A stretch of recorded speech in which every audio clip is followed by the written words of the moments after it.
प्यारे बच्चों, आज हम आपको स्ट्रक्चर ऑफ एटमॉस्फेयर इसमें या वायुमंडल की संरचना में आप जानते हैं वायुमंडल की संरचना जो है ये 5 लेयर में है। तो इसमें से दूसरा और तीसरा लेयर स्ट्रेटोस्फीयर और ओजोनोस्फीयर, इसके बारे में हम बात करेंगे, क्योंकि इसके पहले के वीडियो में हमने पहला वाला लेयर ट्रोपोस्फीयर या क्षोभ मंडल, हिंदी में क्षोभ मंडल, इसके बारे में हमने जो इम्पोर्टेंट टॉपिक है उसको बताया था।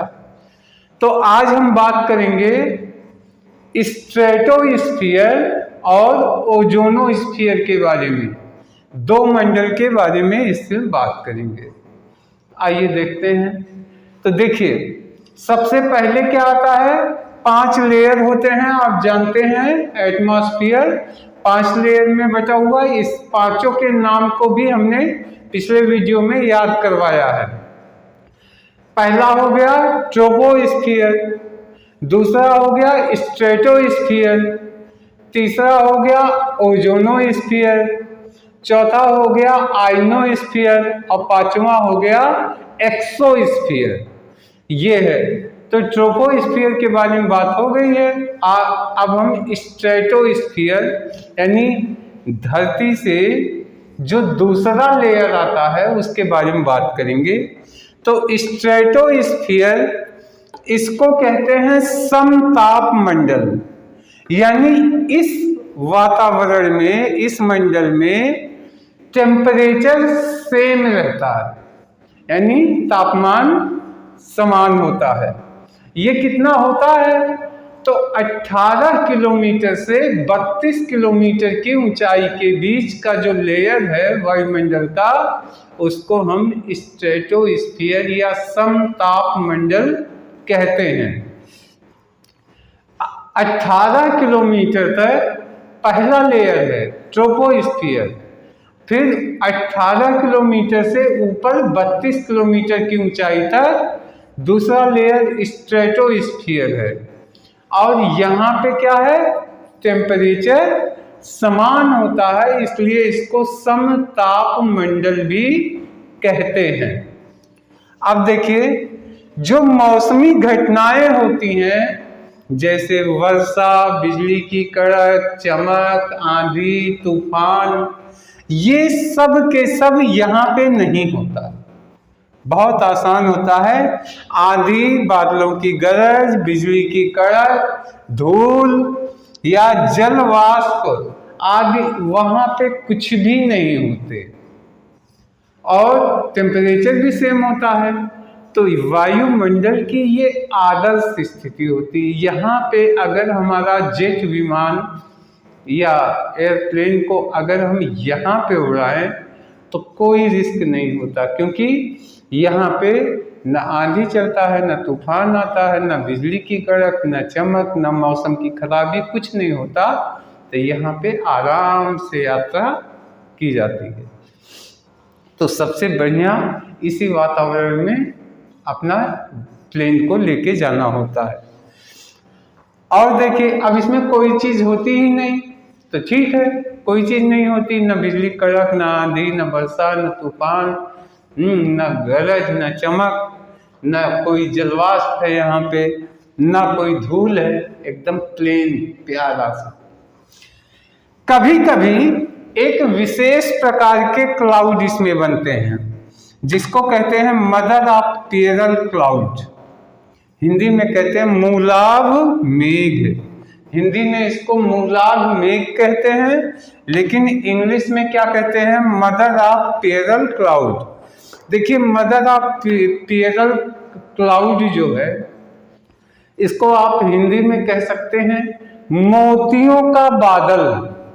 ये कब बनता है, कभी कभी जब ये स्ट्रेटोस्फीयर या समताप मंडल, इसका टेम्परेचर 75 डिग्री से भी माइनस में चला जाता है, -75 डिग्री पे चला जाता है। तो ठंड की वजह से तमाम बूंदें, छोटी छोटी बूंदें गोल गोल छोटी छोटी मोतियों जैसा चमकती हैं, और इसीलिए इसको मदर ऑफ पेरल क्लाउड भी कहा जाता है। तो मदर ऑफ पेरल क्लाउड कहाँ बनता है? तो संताप मंडल में बनता है। आंधी, बारिश, पानी, ये सब की घटनाएं, बिजली की चमक, गरज, जलवाष्प, धूल के कण, ये सब यहाँ पे नहीं हुआ करते। आशा है समझ गए होंगे। तो स्ट्रेटोस्फीयर हो गया, इसका टेम्परेचर समान होता है क्योंकि यहाँ तापमान नहीं बदलता, इसलिए इसको समताप मंडल कहते हैं। अब हम बात करते हैं ओजोन मंडल की, ओजोनोस्फीयर। ओजोन मंडल कितना होता है? तो जहां पे ये फिनिश होता है, जब ये खत्म होगा स्ट्रेटोस्फीयर, 32 किलोमीटर तक इसका है। 32 किलोमीटर से और ऊपर 60 किलोमीटर की ऊंचाई तक ओजोन की लेयर है, यानी इसको ओजोनोस्फीयर कहते हैं, या हिंदी में कहिए तो ओजोन मंडल कहते हैं इसको। जाहिर है यहाँ पे ओजोन की परत होती है। इस ओजोनोस्फीयर या ओजोन के मंडल को पृथ्वी का सुरक्षा कवच कहते हैं। ये हमारा प्रोटेक्शन आर्मर है। क्यों? क्योंकि सुरक्षा कवच इसलिए कहते हैं क्योंकि वातावरण से सूर्य के साथ आने वाली पराबैंगनी किरणों, अल्ट्रा वायलेट रेज, इसको ये एब्जॉर्ब करती हैं, अवशोषित कर लेती हैं। इसी वजह से पराबैंगनी किरणें हमारे लिए या पृथ्वी पे जीवन के लिए बहुत ही घातक होती हैं। अगर अल्ट्रा वायलेट रेज ये इसकी मात्रा ज़्यादा हो जाए तो जीवन के ही धरती पे, यानी एनिमल, प्लांट, सब के नष्ट हो जाने की संभावना होती है। लेकिन बची पृथ्वी कैसे है? क्योंकि यही ओजोन लेयर ही उसको बचाती है, सनरेज को के अल्ट्रावायलेट रेज यानी पराबैंगनी किरणों को एब्जॉर्ब कर लेती है। अब आपने सुना होगा ओजोन, एक मोटा मोटा ओजोन परत में छेद, इसकी चर्चा हमने पिछले वीडियो में भी की है। तो उसमें छेद हो जाती है, या ओजोन परत को हानि कौन पहुंचाता है? तो 3 गैसेज हैं जो धरती से उठती हैं, वो गैसेज जो है ओजोन लेयर को नुकसान पहुंचाती हैं। ये है, इसको शॉर्ट फॉर्म में कहते हैं CFC, क्लोरोफ्लोरोकार्बन। क्या कहते हैं? Chlorofluorocarbon, CFC।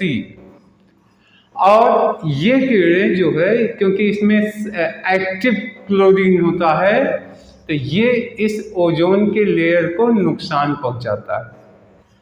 अब ये CFC गैसेज धरती पे सबसे ज्यादा कौन अवशोषित करता है, कौन निकालता है? तो हमारा AC, फ्रीज, ये जो है जिम्मेदार होते हैं। फ्रीज, AC, ये CFC गैसेस रिलीज करती हैं, और ये जाता है तो ओजोन परत को नुकसान पहुंचाता है। तो फ्रीज, AC एक बहुत बड़ा कारण है ओजोन लेयर को नुकसान पहुंचाने का, क्योंकि इससे कौन सी गैसेज निकलती हैं? CFC, chlorofluorocarbon. अब आता है ओजोन लेयर की जो मोटाई है ओजोन परत की, इसकी मोटाई को हम नापते कैसे हैं? तो इसको नापने की इकाई यानी इसकी यूनिट किसमें इसको नापते हैं? तो डॉप्सन में नापते हैं। क्या? डॉप्सन, यानी ये इस परत की मोटाई को नापने की क्या है? यूनिट है, डॉप्सन यूनिट, यही इसको नापता है। और टेम्परेचर ओजोन के जो वायुमंडल है, ओजोन का मंडल, इसका टेम्परेचर हर 1 किलोमीटर पे 5 डिग्री सेल्सियस बढ़ता है। 1 किलोमीटर पर किलोमीटर पे 5 डिग्री सेल्सियस इसका टेम्परेचर बढ़ता है। तो प्यारे बच्चों, ये सूचना थी ओजोनोस्फीयर की, यानी ओजोन मंडल की।